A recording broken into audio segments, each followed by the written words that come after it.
Welcome to Early Morning Catechism. We pursue the study of world religions, and in this lesson we will talk about Buddhism. Buddhism began 500 and some years before the birth of Jesus Christ, began in the Far East in a little country called Nepal, which is just north of India. In a sense, it was a reaction to Hinduism with its caste systems, its layers of people, some being better, so to speak, than others. A man by the name of Siddhartha Gautama was tired of the way the world was, and at the age of 21, he withdrew to spend time in quiet and in meditation. Later on, he became known as the Buddha, which means the enlightened one or the awakened one. Here is a picture of how Buddhists picture the Buddha.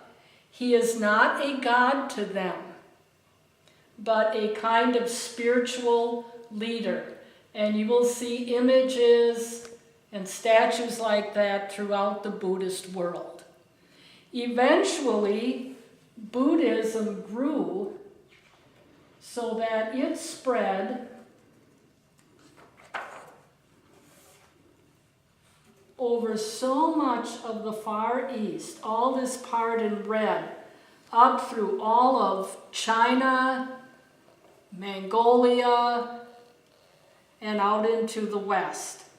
But it covered a huge portion of the continent of Asia. And today, of course, we have Buddhists throughout the entire world. The question becomes, is Buddhism really a religion, or is it a philosophy? We know that for those who follow it, it leads to a gentle, peaceful way of life. The Buddha himself would withdraw from the world 3 months every year. He would make a 3-month retreat. And he preached a religion that was without some of the things that Hinduism had.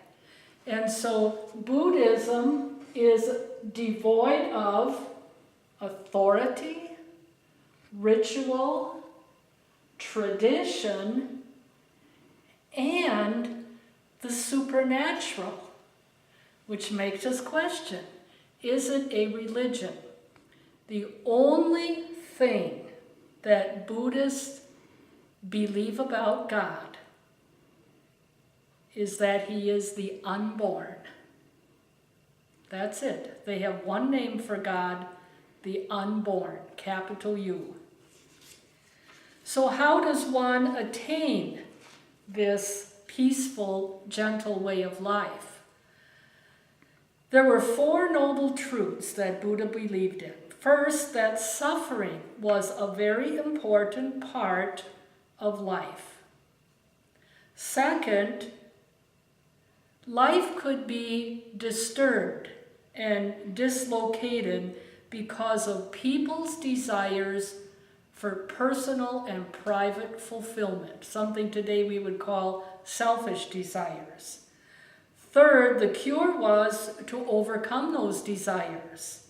And fourth, the cure can be accomplished through right living, which meant right views, a right intent, right speech, right conduct, right livelihood, right mindfulness, and right concentration, which meant yoga exercises. And the result would be a new creature. Buddhists really don't say anything about God other than he's the unborn, but they do believe that our final destiny is beyond this life, but we can't understand it yet. It's inconceivable. Again, how is Buddhism like our faith in any way at all? And how is it obviously different?